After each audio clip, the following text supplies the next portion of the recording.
More than 1 million Ukrainians have been hit by another massive Russian airstrike today. Nearly 200 missiles and drones targeted critical infrastructure. Electricity, water and heating supplies have been cut across most of the country.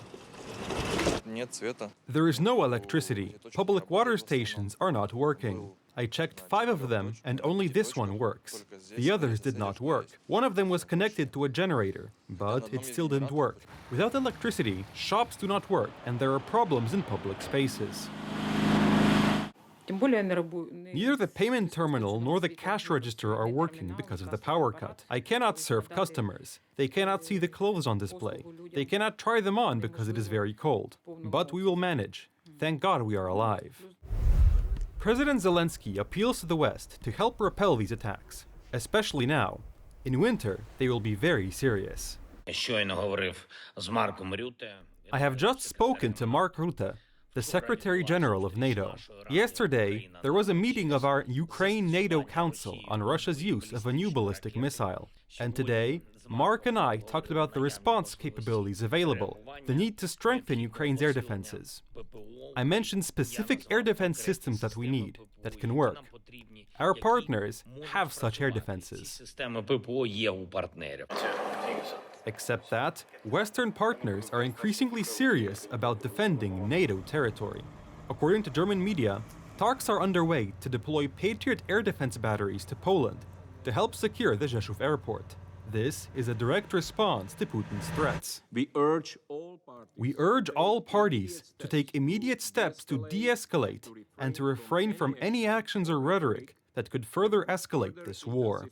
The Russians are making more and more provocations. The Pentagon has revealed that there have been more than a dozen security breaches around US military bases in the UK in recent days.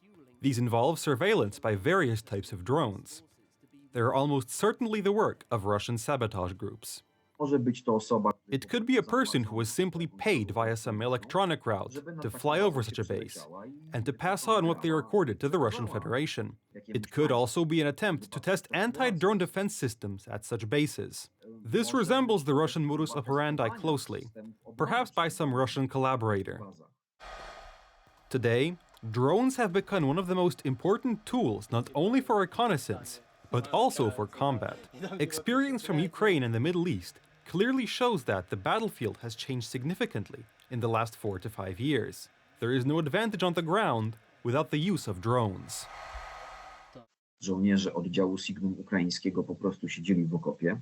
The soldiers were sitting in a trench and came to the conclusion that, with no mortar, having only rifles and grenades on their belt, they could do nothing to their enemy. One of these soldiers was interested in drones, so he soldered a grenade to a drone, and so it began. The biggest producer of drones is, of course, China. It is Beijing that is currently being accused of helping Russia not only with ammunition, but also with large quantities of electronics. On the Ukraine issue, we are working to promote peace talks and have never supplied weapons to either side in the conflict. China strictly controls dual-use items, including the export of civilian drones, and opposes the use of civilian drones for military purposes.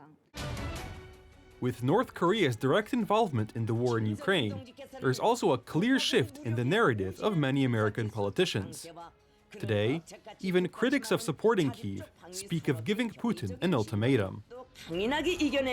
Retired General Keith Kellogg, who is said to take up the post of Special Representative for the war in Ukraine in President-elect Donald Trump's administration, was expected to announce a significant increase in military support for Kyiv in exchange for the start of negotiations on a peace plan.